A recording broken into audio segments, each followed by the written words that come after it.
esportiva com Gustavo Bueno. Pergunta de Marco Guarizo, da CBN. Gustavo, qual a avaliação do trabalho da comissão técnica e das contratações feitas na última semana? E do Elias Ares, do Soderg. Gustavo, qual foi o critério realizado das últimas contratações? Do zagueiro Juan Renato, que fez apenas 4 partidas no ano, do lateral Léo Pereira, do volante Barreto e dos atacantes Oroboy e Vanderlei, que também estava em período longo sem atuar. Bom, no primeiro momento eu acho que qualquer tipo de análise que seja feita com relação ao trabalho da comissão técnica, ela não deixa de ser um pouco precipitada nesse momento. Haja vista que são 16 dias de trabalho sob o comando da comissão técnica e do Marcelo Oliveira, com 4 jogos, 16 ou 17 dias de trabalho, com 4 jogos durante esse período, e que com só uma semana cheia, se eu não me engano, onde ele teve a oportunidade de desenvolver alguns conceitos de trabalho que seja muito pouco ao longo desses dias. Então, é claro que se nós formos analisados pelos resultados, eles estão abaixo, mas quando nós contratamos o Marcelo Oliveira, nós contratamos porque nós acreditamos que é um treinador experiente, é um treinador que passou por grandes clubes do Brasil, um treinador vencedor, um treinador multicampeão que pode nos ajudar e contribuir muito pelo nosso acesso. A gente precisa que ele tenha esse tempo para poder desenvolver o seu trabalho, para que ele consiga encontrar um equilíbrio na equipe, um equilíbrio entre os setores, né, um equilíbrio dentro do próprio jogo, e que a gente consiga com isso a evolução. Com relação à pergunta do Elias, né, referente às contratações, quando você busca contratações ao longo da temporada, como é o nosso caso nesse momento, alguns tópicos são importantes e relevantes para serem abordados, né? Primeiro, é o perfil do atleta, é a necessidade e a carência do elenco, é a questão do patamar financeiro, é se esse atleta está disponível pelo clube e se esse atleta de preferência vem dentro de uma certa atividade. Às vezes é muito complicado você conseguir encaixar todas essas nuances dentro de uma contratação. Buscamos algumas peças, como todos vocês da imprensa sabem, os nomes foram colocados. Uns nós não conseguimos trazer por questão financeira, outras nós não conseguimos trazer porque o próprio clube não liberou, e outras os próprios jogadores buscaram opções em clubes de Série A. Jogadores que nós trouxemos foram boas, nós entendemos que foram boas oportunidades de negócio. O Juan Renato, o handicap dele o ano passado no Figueirense, com 43 jogos, sendo 34 jogos titular na Série B, fez com que ele fosse contratado pelo Botafogo do Rio. Talvez no Botafogo do Rio, numa Série A, não conseguiu performar. Surge agora uma oportunidade dele voltar à Série B, onde ele teve um bom desempenho. É um atleta com uma característica que nós não temos no elenco, é um atleta canhoto, um atleta que joga especificamente pelo lado esquerdo e que a gente entende que pode nos ajudar dentro de um setor onde havia necessidade de mais uma contratação. O Léo Pereira, como o Barreto, são oportunidades de negócio. O Léo Pereira fez um campeonato muito bom pela Portuguesa, foi contratado pelo 13, é um atleta que vinha em atividade, as informações muito boas, e vem para uma posição, para um setor que desde a transição do Paulista para o Brasileiro, a gente vem buscando. Em alguns momentos aguardamos uma resposta do Heitor, do Inter, mas infelizmente eles tiveram uma lesão com o titular e ele acabou sendo aproveitado e está jogando, então nós tivemos que buscar no mercado outras alternativas e surgiu essa boa alternativa do Léo. Vejo também a questão do Barreto como uma função que nós não tínhamos dentro do elenco. É um volante com uma característica mais de primeiro volante, que tem um forte poder de marcação. É um atleta que vai contribuir muito para o nosso projeto, porque subiu com o Bragantino, conquistou acesso, teve propostas de clubes da Série A, mas optou pela Ponte Preta porque acredita que a gente tem condições de conquistar mais esse objetivo importante para o clube e importante de forma individual para ele. O Orobó, um atacante que nós fomos no mercado atrás em virtude da saída do Zé. Nós não contávamos com a saída do Zé, houve a compra por parte do Atlético Goianiense, o atleta estava emprestado para nós, pertence ao Mirassol, e a partir do momento que houve a saída do Zé, fomos no mercado em busca de um atacante dentro dessa função. O Orobó vinha sendo utilizado pelo Rogério Ceni, participou de alguns jogos, ficou no banco, foi convocado, então vinha fazendo parte do elenco. até um certo momento foi o artilheiro do ano no Brasil, com 23 jogos e 15 gols, se eu não me engano. É um atleta com uma característica diferente do Peixoto, um atleta de mais mobilidade, de mais velocidade, e que a gente também entende que pode ser importante para nós. E o Vanderlei é aquilo, é um jogador experiente, é um jogador que tem uma identificação muito forte com o clube, é um jogador que nós entendemos que existe um controle maior que tem que ser feito com relação às cargas, até pela idade, até pelo histórico do atleta, mas ele pode ser um jogador muito importante para nós. Acreditamos que de forma pontual ele pode contribuir muito. Haja visto, ano passado, o Vanderlei foi o responsável pelos 2 gols do acesso do Curitiba à Série A do Brasileiro. Então, de forma pontual, ele pode contribuir muito com a Ponte Preta. Gustavo Biano, EPTV. Gustavo, a Ponte tem 7 derrotas no campeonato, 3 foram nas últimas 4 rodadas, inclusive a pior goleada dos últimos 25 anos no Majestoso. A que se deve isso? E o Wendel Coral, Rádio Futebol Interior. Boa tarde, Gustavo. São 4 jogos até aqui sob o comando do Marcelo Oliveira, 3 derrotas, uma delas a goleada sofrida diante da Chapecoense e apenas uma vitória, totalizando somente 25% de aproveitamento. Dito isso, qual a sua análise deste início de trabalho do Marcelo? Ele ainda possui 100% do aval da diretoria? Com relação à pergunta do Gustavo, é importante a gente frisar que essa oscilação ela faz parte da competição. Não é uma situação que acontece só com a Ponte Preta. Se você pegar o América ficou 4 jogos sem vencer. Se você pegar o Operário ficou 4 jogos sem vencer. Se você pegar o Paraná, teve uma vitória significativa ontem, mas ficou 7 jogos sem vencer. Se você pegar o próprio Cuiabá, que era o líder da competição, nos últimos 3 jogos ele conquistou 1 ponto, foi o empate com o Paraná em casa, perdeu para o Guarani, perdeu para o Sampaio Corrêa, e a Ponte Preta está passando por essa oscilação na Série B, é a primeira oscilação, e a gente espera que a gente consiga sair o mais rápido possível desse momento. Com relação à pergunta do Wendel, não foge muito do que nós respondemos atrás, o pouco tempo de trabalho, o número de jogos. Volto a dizer, é claro que os resultados estão abaixo, mas nós temos que analisar o trabalho e o desempenho, e isso demanda um tempo, e a gente acredita e confia muito que o Marcelo vai conseguir nos dar uma resposta positiva. Como eu já disse anteriormente, pela sua representatividade, pelas suas conquistas profissionais e pelo seu trabalho no dia a dia. Heitor Esmeriz, Globoesporte.com. Gustavo, boa tarde. Em relação às informações do departamento médico, qual o motivo de não atualizar a situação dos jogadores?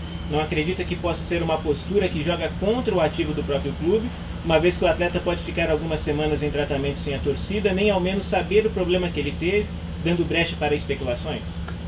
Bom, com relação à pergunta do Heitor, nós, em virtude da pandemia, da mudança de calendário, nós entendemos no primeiro momento de adotar um critério, uma postura de não repassar essas informações, mas eu acho que não há nada que não possa ser mudado. Acredito até que as questões de lesões mais pontuais, aquelas que demandam um tempo maior de recuperação, talvez podemos até sim passar para que o torcedor e a imprensa tenham essa informação, mas é evidente que algumas situações que a gente possa gerar uma certa dúvida no adversário, como foi o próprio caso do Lazzaroni, é importante a gente ter que tentar segurar isso de forma interna para que a gente não dê ferramenta ao nosso adversário. Não vejo problema da gente mudar esse cenário e poder atender, desde que isso não interfira no nosso trabalho dia a dia. Heitor Fredo, TVB Record. Gustavo, como vocês trabalham no dia a dia para não deixar que discussões políticas do clube interfiram no trabalho de campo? É possível evitar que assuntos extracampo entrem no vestiário? Olha, eu acho que dentro da nossa função é importante, nesses momentos difíceis, eu procuro sempre estar conversando com vocês, tentando dar uma lucidez na situação que nós estamos vivendo, passando um otimismo para a retomada de uma situação positiva da equipe dentro da competição. E a gente sabe que a questão política dentro da Ponte Preta ela é muito ativa. Cabe a nós tratarmos a questão política de forma paralela e darmos uma atenção e uma prioridade muito forte ao nosso dia a dia, ao nosso treinamento e, através disso, buscar as vitórias. Porque através das vitórias a gente vai conseguir trazer um equilíbrio e uma tranquilidade maior para a entidade. Fernando César, Esportes Online. Gustavo, sabemos que o Marcelo Oliveira é um técnico super campeão, pois onde ele passou ganhou títulos. Na sua opinião, por que o futebol da Ponte, com a chegada dele, não tem evoluído e os resultados não estão sendo positivos? Olha, Fernando, eu acho que essa pergunta ela também está muito dentro do que foi falado anteriormente. Nós também acreditamos no trabalho do Marcelo, ele tem o respaldo da nossa diretoria, tem a nossa confiança, mas foram 17 dias, 4 jogos e pouco tempo de trabalho, então nós precisamos dar esse tempo. A gente sabe que às vezes não se tem esse tempo em virtude dos resultados, mas quando nós trouxemos um treinador desse gabarito, nós precisamos que ele consiga desenvolver o seu trabalho no dia a dia e as coisas com certeza absoluta elas vão engrenar e a equipe vai voltar ao rumo das vitórias. Luiz Felipe Leite, Rádio Brasil Campinas. Gustavo, somente neste ano 3 treinadores assumiram o time, cada um com um estilo de jogo e de gestão diferenciados. O time, apesar de ter chegado nas semifinais do Paulistão por uma combinação de resultados, lutou para não cair até a última rodada. Na Série B, não consegue embalar o suficiente para chegar na liderança e hoje está fora do G4. Na Copa do Brasil, não conseguiu passar das oitavas de final. Você entende que houve falha no planejamento do comando do time e do elenco? O que falta para o time passar do quase e alcançar o sucesso? Eu acho que tudo depende da maneira como você vê o copo, né? Você está vendo o copo meio vazio, eu procuro sempre ver o copo meio cheio. A Ponte Preta não quase caiu no Campeonato Paulista. A Ponte Preta passou por um momento difícil no Campeonato Paulista, conseguiu se recuperar onde todo mundo achava como perdido, disputou contra o Santos um jogo onde buscou a vitória e chegou à semifinal do Campeonato Paulista. Fez uma equipe de igual para igual, um jogo de igual para igual com a equipe do Palmeiras, terminou em quarto colocado. Na Copa do Brasil poderíamos ter alcançado voos maiores, sim, mas chegamos até a fase de grupos, podendo ter passado para a oitava de final, infelizmente não conseguimos. E no Campeonato Brasileiro da Série B, estamos passando por uma oscilação? Sim, estamos, mas a Ponte Preta até o momento, se eu não me engano, é a terceira melhor campanha das equipes fora de casa, tem o terceiro maior artilheiro da competição, que é o João Paulo com 7 gols, é uma equipe que tem 67% de aproveitamento dentro do G4, se eu não me engano nós entramos no G4 na 5ª rodada, então se você pegar da 5ª até a 18ª rodada, né, dessas 13 rodadas dentro do G4, nós ficamos apenas 2 rodadas fora. E é claro que a gente precisa retomar as vitórias, retomar o bom momento, mas eu entendo que nós não podemos dar uma dimensão maior para o momento que nós estamos vivendo. Lucas Rossafa, Esporte News Mundo. Gustavo, boa tarde. Em momentos de crise, você é um dos principais alvos da torcida da Ponte Preta, sem o diretor de futebol desde a saída do Ronaldão em maio de 2018. Você não sente falta de um profissional para este cargo, para que o clube tenha mais êxito no mercado e, consequentemente, a responsabilidade pelas contratações seja dividida contigo?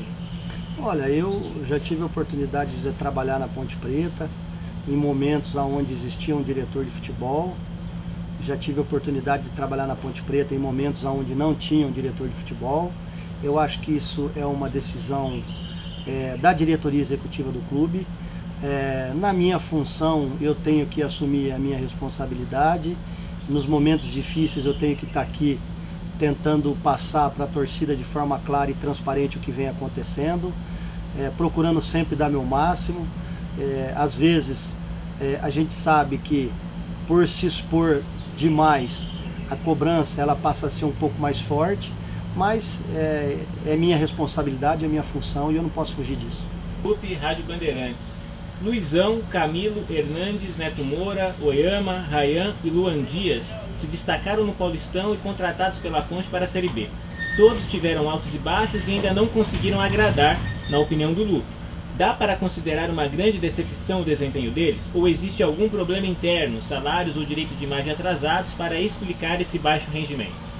Bom, com relação à questão de salário, é importante a gente deixar claro que a diretoria, o nosso presidente, vem cumprindo rigorosamente com os pagamentos em dia, então nós não podemos usar isso como uma justificativa pelo momento de oscilação que a equipe vem enfrentando. Tanto os atletas como os funcionários e comissão técnica vêm recebendo seus salários rigorosamente em dia. Eu acho que todos esses atletas que foram citados pelo Lupe foram atletas que foram contratados com um alto índice de aceitação, tanto por parte da torcida quanto por parte da imprensa. É claro que eles precisam buscar um equilíbrio nos jogos, que eles possam nos dar um rendimento como foi nesses clubes anteriores que passaram, e para isso cabe a nós dar confiança para eles, dar tranquilidade, para eles tenham no trabalho do dia a dia a condição de desenvolver o seu melhor trabalho e nos ajudar dentro do nosso projeto importante que é o acesso da Série B. Marcos Ceroni, Ponte News. Gustavo, esta postura que vocês adotaram de contratar jogador polivalente que joga em 2 ou mais posições não está atrapalhando o rendimento da equipe? Porque, segundo Ceroni, o jogador acaba não fazendo nenhuma e nem outra função. Vocês acham que erraram neste planejamento? Não, discordo. Eu acho que quando a gente contrata um jogador, a gente contrata um jogador por uma determinada função, onde ele possa dar 100% daquilo que ele pode dentro dessa função. Se esse jogador, além dessa qualidade, ele pode responder num determinado momento em uma outra posição, eu acho que quem tem que ganhar com isso é o clube. Podemos aqui, não gosto muito de usar, mas podemos usar o exemplo do Juninho, que hoje é um destaque do América Mineiro, que esteve aqui com nós na Ponte Preta. Jogava de volante, chegou a jogar de lateral direito, chegou a jogar de lateral esquerdo, e é um jogador hoje que é uma peça fundamental para o América e quando esteve aqui contribuiu. Então, nós contratamos o jogador por uma determinada função. Se ele pode contribuir em outra função dentro da necessidade do treinador, eu acho que isso é benéfico à entidade. Rony Romanini, Rádio Central. Boa tarde, Gustavo. O João Brigatti foi demitido na 3ª rodada da Ponte na Série B, e isso depois de 12 rodadas. Foram 6 jogos desde então e nesse período a Ponte acumula 4 resultados negativos, 3 deles com Marcelo Oliveira. Levando isso em consideração, como passar confiança primeiro ao treinador para que ele não se sinta ameaçado pelas derrotas neste início de trabalho e também ao elenco, de que não terá outra mudança de comando da forma do time atuar dentro de campo? Eu acho que vindo aqui, conversando com vocês, passando para a nossa torcida o momento que nós estamos vivendo dentro da competição, sendo realista que nós estamos por um processo de oscilação, passando confiança que nós vamos sair desse momento, dando respaldo à nossa comissão técnica, entendendo que é um treinador de alto gabarito, para que no dia a dia ele tenha tranquilidade para desenvolver o melhor trabalho e o mais rápido possível sair desse momento e retomar vitórias que eu acho que está próximo de acontecer, e a gente vai buscar isso com todas as forças a partir do jogo do Figueirense.